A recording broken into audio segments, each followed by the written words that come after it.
If you were born a Shudra in the sprawling kingdom of Magadha during the 5th century BCE, far from the chants of Brahmins and the war drums of kings, your name would never be sung in temples or carved in stone. But your hands would build those temples, till those fields, craft those weapons and feed those kings.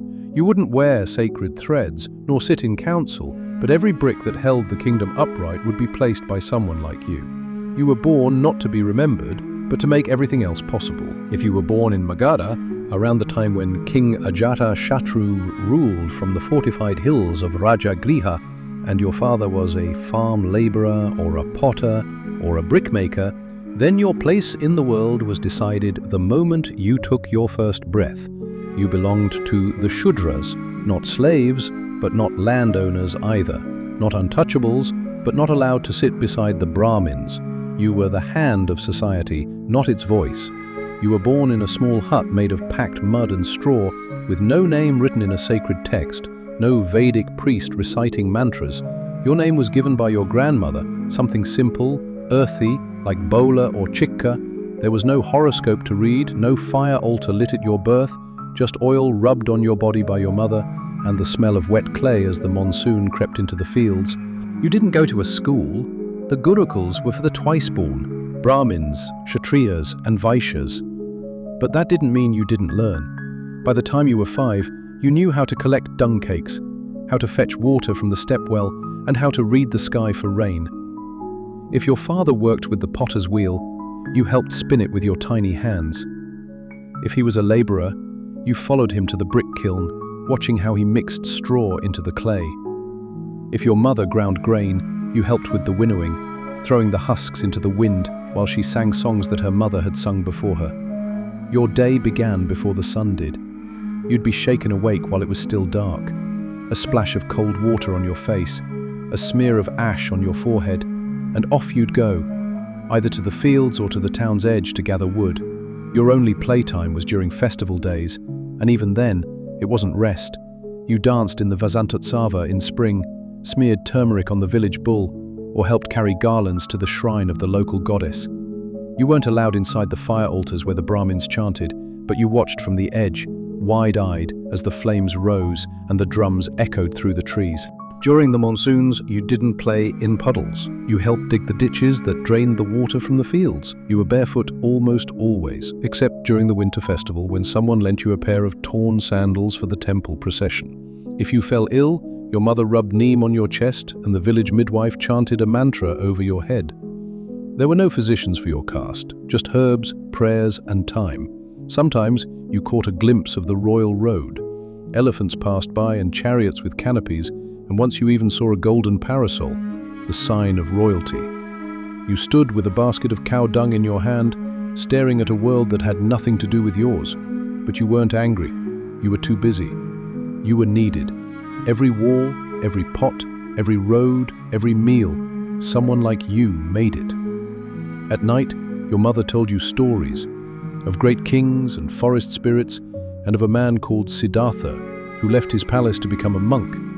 You didn't understand his sermons yet, but you liked the part where he walked barefoot like you. You fell asleep on a rope cot beside your siblings, listening to the distant chanting from the monastery and the croaking frogs in the paddy fields. Tomorrow, you would rise before dawn again, because that was your dharma, even if no one ever told you that word. By the time you turned 13, childhood was no longer an excuse. Your voice had deepened, your shoulders had begun to harden from work, and the lines on your palms no longer faded. You were now part of the adult world, not by ceremony, not by thread or fire, but simply because the land demanded it. At dawn, you no longer followed your father, you walked beside him. You carried your own plough, your own sickle, your own responsibilities. In the summers you turned the earth. In the rains you bent under the sky to plant the rice shoots, your legs knee-deep in the muddy water, your back burning from the sun. You worked silently, not because you had nothing to say, but because no one had the time to listen. You ate what your hands earned. Coarse barley porridge in the morning, boiled lentils with salt by night, and on good days. When the landlord was pleased or the harvest generous, a handful of ghee or jaggery. On festival days, you might taste sweet rice wrapped in leaves or chew on fried gram. You never asked for more. You knew where you stood in the great order of things. The village knew you now. The carpenter sent for you when he needed help stacking timber. The potter asked for you when the wheel turned heavy. You were invited to weddings, not as a guest but to dig the pit for the sacred fire, to set up the cooking sheds, to carry the water pots. You knew which gods went in which corners of the shrine. You knew how many garlands the bull would wear during the spring parade. You were never taught these things. You absorbed them like the earth absorbs the monsoon. Your friends were like you, boys with cracked feet and sunburnt faces. But your circle was not your choice. You could not sit with the merchant's son or speak to the Kshatriya girl. If you did, your father would beat you, not out of anger, but out of fear. Fear that your mistake would cost the family their place in the village. Fear that tradition would take revenge.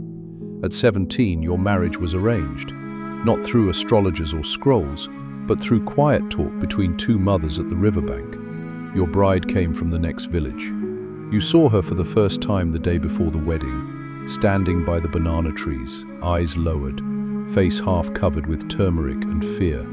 You saw there was no priest, your mother lit a lamp, your father tied a thread between your hands, and the village elders placed a pot of water between you. Someone sang, someone beat a drum, and the two of you circled the fire. Not 7 times, not 3, just once. Because time was short and the rains were near. She moved into your hut the next morning. No ceremony, no gifts. She brought a single cloth bundle and a small wooden idol of her village goddess. She never asked for more. She knew where she stood. At 20, you were already a father. You held your child with hands roughened by the fields, watched your wife bathe the baby in ash and oil, and wondered whether this one might somehow escape this life. But you didn't say it aloud. That would be foolish. There were days you laughed. When the harvest was good, when the rains came on time, when the village gathered for the drum circle during Vasantotsava, and you danced until your legs gave in. You weren't rich, but for those moments, with the music in your ears and the smell of fried rice in the air, you were part of something larger than yourself. You're 26 now. Your son is 5, and the lines on your hands, they no longer fade by evening. They've set into your skin like the cracks in the clay pots you carry each morning from the well. You wait before the roosters, not because you're ordered to, but because the work starts before the light does. You don't own the land you plough. You never have. The field belongs to a merchant from Rajgriha, or sometimes a lesser kshatriya, whose name you've only heard. You and a dozen others work it for a share, a fixed grain portion, regardless of whether the monsoon comes or not. If the rains fail, you eat less. If the harvest is ruined, you still pay. You've stopped asking why. Your wife runs the household now. She grinds, kneads, cooks, collects firewood, washes, raises the children, all while attending births and helping neighbors with funeral rites. She's the spine of the hut, though no scroll or scripture will ever write her name. You see her strength, and it both comforts you and breaks you. There's another child now, a daughter. You know she won't inherit anything, so you quietly begin saving. A little grain here, a small copper coin there, for the day you'll lead to marry her off. When festival season arrives, there is no rest. The entire village becomes a workshop. For Navana, the first grain ceremony, you help set up the bamboo archways, clean the mud floors, decorate the bullock with neem leaves and turmeric. You never sit in the front rows. That's for the landowners, the monks, the Brahmins. But still, you serve the meal, beat the drums, and stand with pride as your son helps hang mango leaves on the shrine. You don't understand the full meaning of the Vedic chants, but you know the timing of every bell, every fire ritual. And now, during Kartika, when the lamps are lit for the harvest's end, your job is to carry oil pots from house to house. You know which widow needs help. You know which elderly man needs a new wick. Religion is part of your daily rhythm. But it's not about books or scriptures, it's about gestures. You bow to the banyan tree every morning. You tie threads around your child's wrist before monsoon season. You whisper your mother's name before planting the first seed. Sometimes you visit the Buddhist vihara, not because you've turned away from the village gods, but because the monks speak plainly. They don't ask your caste. They don't deny you a seat.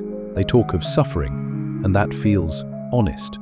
You're 35 when a disease takes your second son. There's no physician for your class, just herbs, a chant, and a slow farewell. You bury him by the riverbank yourself.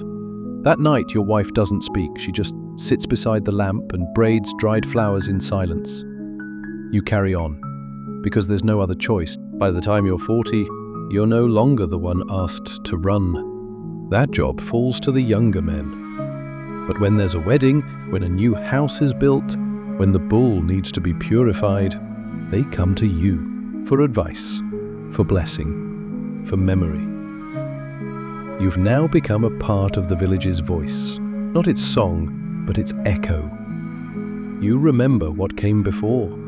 You can explain which festival follows which moon. You tell the children about how the fort of Ajatashatru was once guarded by elephants and fire traps, and how a monk named Gautama once walked the path beside your field with a begging bowl and no shoes. You still carry loads. You still patch the thatch. But now, you also teach your son how to hold the sickle. And when he fails, you don't scold.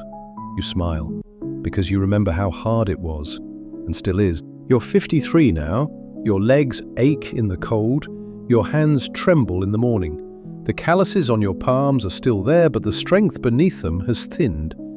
You no longer wake before the sun. These days, the sun finds you already sitting by the door, watching the birds come and go, watching your sons walk the same paths you once did. You don't work the fields anymore, not with a plough, but you're still needed. The village needs someone who remembers the order of things, someone who knows when the festival of lamps should begin, someone who recalls how deep the irrigation ditch must be, someone who's seen what happens when the rains come early and when they don't come at all. Your eldest son now leads the house. His wife, a quiet girl who's learning the rhythms of your household, serves you food without needing to be asked. She touches your feet every morning. Your grandson, barely 6, climbs onto your lap every night and listens to the same stories you once heard from your mother. You tell him about kings and demons, gods and jackals. But sometimes, when he's almost asleep, you tell him the truth, how the soil smells before a good monsoon, how silence can sometimes mean respect, how strength is not in fighting, but in continuing. During Mahabharata, you no longer walk to the yajna ground. Your son goes instead, but before he leaves, he comes to you. Not for permission, but for blessing. You place your hand on his head and recite the same words you heard once from your father. Kam karo bina guse ke, dharti sab dekh rahi hai. Do your work without anger.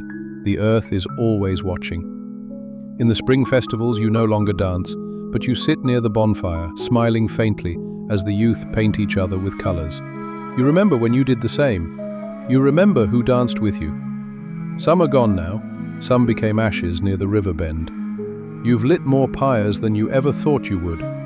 Your wife passed 2 winters ago, quietly in sleep. No priest came. You lit the fire with your own hands. Now, every few days you visit the Buddhist vihara outside the village. The monks there do not call you Shudra. They do not ask who your father was. They offer rice, a place to sit and silence. Sometimes that's all you need. You sit for an hour without speaking, watching the lamp, listening to nothing. You've begun to let go. You don't interfere when your grandson forgets the prayer words.